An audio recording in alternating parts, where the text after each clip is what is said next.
మెదక్ జిల్లా నర్సాపూర్ పట్టణంలో MLA camp కార్యాలయం నుంచి భారీ ర్యాలీగా అంబేద్కర్ చౌరస్తా వరకు ధర్నా కార్యక్రమం నిర్వహించారు. రాష్ట్రంలో ఎల్ఆర్ఎస్ ను ఇలాంటి ఫీజు లేకుండా ఉచితంగా అమలు చేయాలని డిమాండ్ చేస్తూ నర్సాపూర్ లో బీఆర్ఎస్ ఆందోళన చేపట్టింది. ఈ ఆందోళనలో నర్సాపూర్ ఎమ్మెల్యే సునీతా లక్ష్మారెడ్డితో పాటు మున్సిపల్ చైర్మన్ అశోక్ గౌడ్, గ్రంథాలయ చైర్మన్ చంద్రగౌడ్, జ్ఞానేశ్వర్ గుప్తా, సత్యం గౌడ్ కార్యకర్తలు పెద్ద ఎత్తున పాల్గొన్నారు.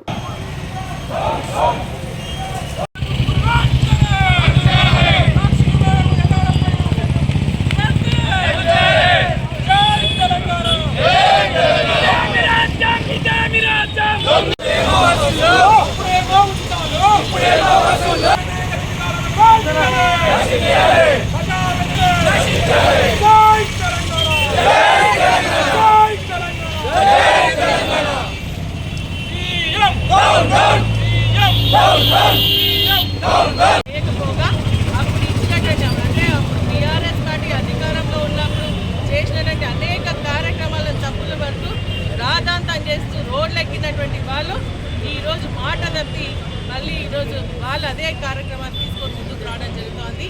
ప్రజల్ని మోసం చేసేటువంటి కార్యక్రమాలు మరి కాంగ్రెస్ పార్టీకి అలవాటు అయిపోయిందని చెప్పేసి కూడా నేను తెలియజేస్తా ఉన్నా. ఈరోజు ఆ రోజు ఏమన్నారు, మళ్ళా టీఆర్ఎస్ పార్టీ అధికారంలో ఉన్నప్పుడు ఎల్ఆర్ఎస్ స్కీమ్ని తీసుకొస్తుంటే మీరు రిజిస్ట్రేషన్కి మీరు డబ్బులు అడుగుతూ ఉన్నారు. వాళ్ళు పేద ప్రజలు వాళ్ళ దగ్గర నుంచి ఎక్కడ డబ్బులు ఉంటాయి, మరి ఏదో కష్టపడి సంపాదించుకున్నటువంటి చిన్న ప్లాట్ కూడా మీరు రెగ్యులరైజేషన్కి డబ్బులు అడుగుతున్నారు అన్నారు.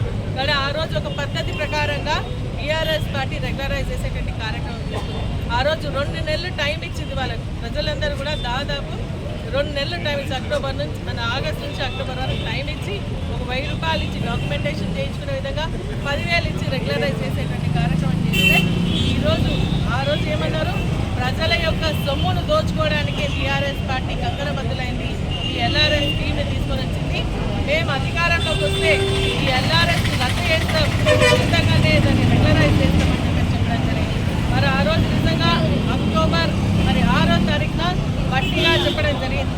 బట్టి గారు ఏమన్నారు, ఈ ఎల్ఆర్ఎస్ వద్దు, మేము దాన్ని రద్దు చేస్తామని చెప్పి ఆ రోజు మరి బట్టి గారు చెప్పిన మాట ఒట్టిదైపోయింది.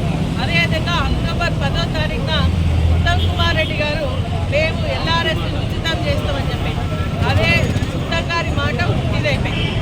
కోమటిరెడ్డి వెంకటరెడ్డి గారు ఇది ప్రభుత్వం ప్రజల్ని కొల్లగొడుతూ ఉంది, ఖజానా నింపుకుంటుంది, దీన్ని నేను న్యాయంగా పోరాటానికి వెళ్తామని ఆ రోజు టీఆర్ఎస్ పార్టీ పైన.